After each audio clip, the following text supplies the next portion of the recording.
Greetings, YouTubians, and welcome back to Wayne Sharp World, where today I am very excited to bring to you guys a couple awesome knives that have dropped pretty recently from Katuo.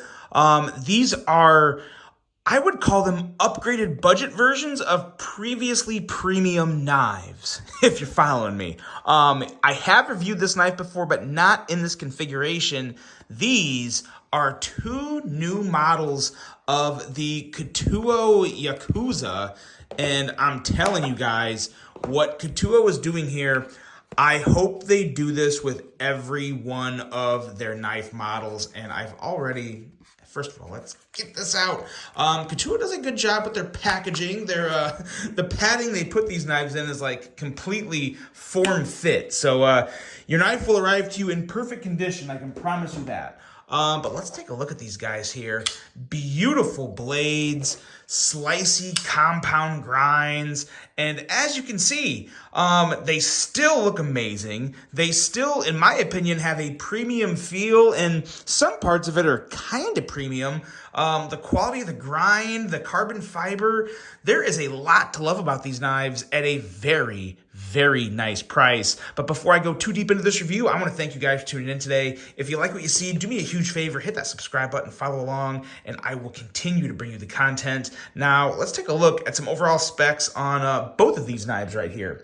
We have an overall length of 7.68 inches, a blade length of 3.31 inches, and a blade material of 14C28N. That is part of what's factoring into this fantastic price we have on these guys. A very nice Tanto blade with a compound grind. So you have a flat grind up here at the tip, and you have a nice, deep, thin, hollow grind here on the long flat of the blade. So a really, really, this is a high quality grind too. For what you're paying here, I think you're getting some really good bang for your buck. Handle length in 4.37 inches. We have handle material of carbon fiber in G10, and that is carbon fiber in G10 on both models, just different colors. User of a left or right hand tip up carry, so lefties can get on this too, and they did such a good job with how they built in that clip, that ambidextrous clip positioning. It looks really, really good. We have a liner lock for the locking mechanism that has some nice beveling there and jimping. We'll talk more about that in a second. Weight of 4.87 ounces and a price. Get this.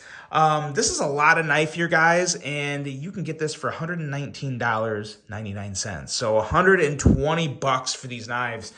I honestly think that's one of the best values I've come across this year. Obviously, people are saying, oh, it should be under $100 because it's 14C28N. Well, here's my thing.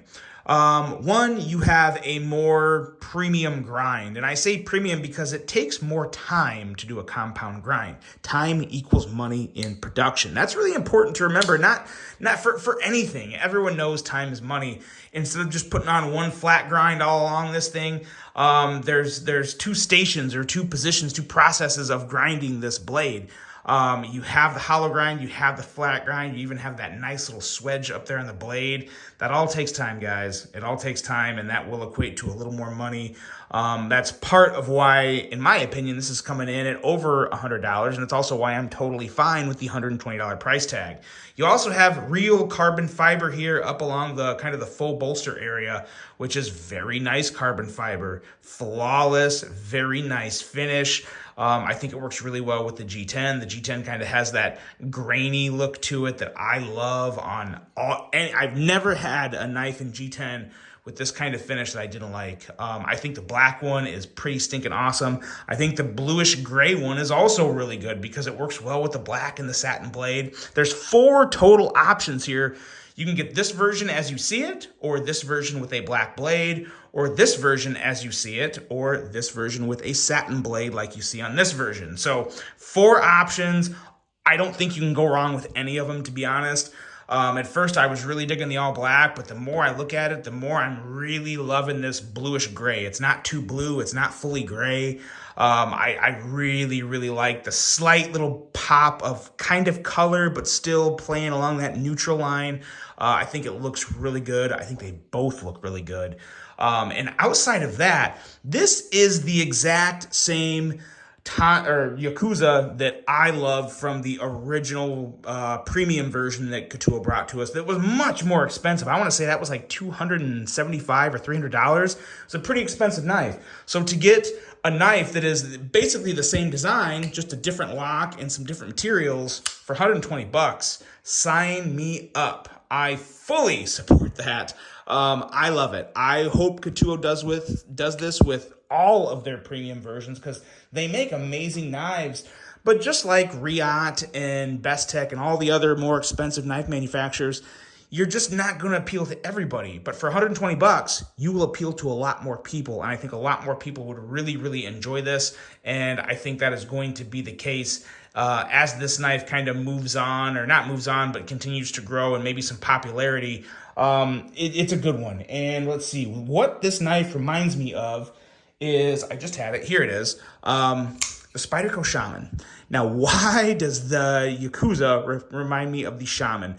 Mainly because when I have the Shaman in my hand, it feels like a powerful blade. It feels like a knife that is ready to work. It feels great in my hand. It allows me to get a grip on this knife that I can really go to work with it. And I get the same feeling with this Yakuza. Nice, fully contoured handle like I have on the Shaman. Don't have that full finger choil, but you have a full grip. You have a very comfortable place to put your index finger that is close to the blade. You have a slicey blade, a bigger blade. You may even, let's see here. Yes, you do have more sharpened edge on the Yakuza than you do the Shaman. So take it for what it's worth. Both equally slicey in their own rights, because they're both different. They're clearly different grinds here, very different blades. But both these knives, I think are both hard workers and great knives. This one is much more affordable. The Shaman is more expensive, but we're not here to talk about the price of the Shaman. But I just love the Shaman. And when I hold the Shaman, I feel like I have a real knife in my hand. And I feel the same way about this Yakuza. Really, really nice. And it's also probably a little more fidget friendly than the Shaman, which, again, we're not really trying to fully compare these two. It's just, while I have it on the table, why not mention that? But the middle finger flicking action on this guy, really, really nice. It's a great detent. We have these things up here. They're thumb studs. They're not the best thumb studs, but they're also not in the way, and they do still allow for some nice middle finger flicking action. So I do like that. And for the fact that they're not really in the path of the blade at all, I don't mind them being there. Now, you can take them off too. There is a little set screw here that you can just unscrew it and take these guys off. So if you really don't want it on the knife, you can make it disappear. I'm definitely going to leave it on though, because it does work. It just, I don't know. Yeah, I don't love them. I like them. I don't love them. But I won't be using them. What I'll be doing is middle finger flicking this blade open, or this front flipper is also pretty nice. Not the best front flipper in the world, but plenty good enough to enjoy. So I do like that as well. So overall here, we have a very complete package, just as complete as the original Yakuza at a much, much, much more affordable, palatable price. 120 bucks, guys. I am in love with these. Where did I put the other one? I just had the black one. Where did it go? Hold on a sec. Timeout. Pump the brakes. Did this just disappear? I think it just disappeared. Oh no, here it is. I just set it over in my sea of knives. But there you go. Two things. Let me know. Do you like the design of the Yakuza? And which one would you prefer? Black or grayish blue, black blade, satin blade? Some nice options. Of course, there's a link below, guys. Let me know what you think of these two. I am really, really digging these, and I think a lot of you would too. Hope you guys enjoyed this video. Hope you have a great rest of your day. And until the next one, I'm out.